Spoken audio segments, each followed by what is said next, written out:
कुछ धर्म है जो ईश्वर को नहीं मानते, जैसे जैन धर्म ईश्वर को नहीं मानता है, बौद्ध धर्म ईश्वर को नहीं मानता है।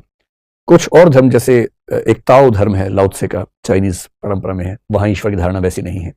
कन्फ्यूशियस के धर्म में ईश्वर की धारणा वैसी नहीं है। लेकिन बहुत सारे धर्म ईश्वर को मानते हैं, जैसे भारत में जो वेदांत परंपरा है, हिंदू धर्म, वैष्णव धर्म जिसको बोलते हैं, वो मानता है। सिख धर्म मानता है। फिर जो तीनों सेमेटिक धर्म है, यानी कि यहूदी, इस्लाम, ईसाई, तीनों ईश्वर को मानते हैं। तो जो लोग ईश्वर को मानते हैं, उनके सामने ईश्वर से जुड़े सारे प्रश्नों के बारे में जो बातचीत होती है उसको बोलते हैं ईश्वर मीमांसा।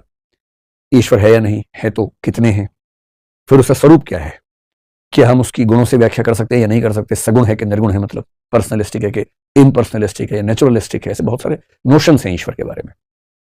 फिर ईश्वर अगर है तो वो संसार में है या संसार से परे है। संसार में है तो वो संसार से अलग कैसे है, अलग है तो संसार के लोगों के दुख सुनता कैसे है, या वो संसार में भी है और संसार से परे भी है। इन सब कंसेप्ट के नाम है अलग अलग।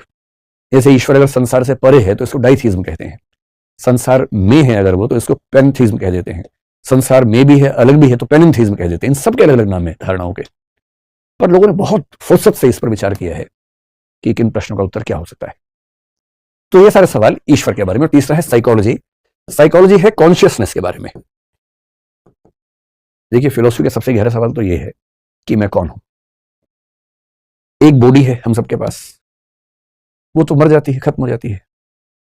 लेकिन लोग ये नहीं कहते कि मेरा हाथ लंबा है, मेरे शरीर का वजन इतना, लोग बोलते हैं मेरा वजन इतना है। तो ये मैं क्या चीज है? तो कुछ लोग कहते हैं शरीर तो आनी जानी चीज है, आत्मा है असली चीज, मैं आत्मा हूं।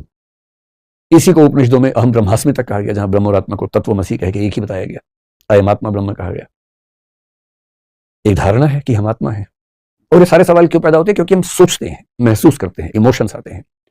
और सोचने वाला काम, इमोशंस वाला काम, महसूस करने वाला काम ना आंख कर सकती है, ना कान कर सकता है, ना कर सकता, ना हाथ, ना पैर, बॉडी नहीं कर सकती, ऐसी एक धारणा है।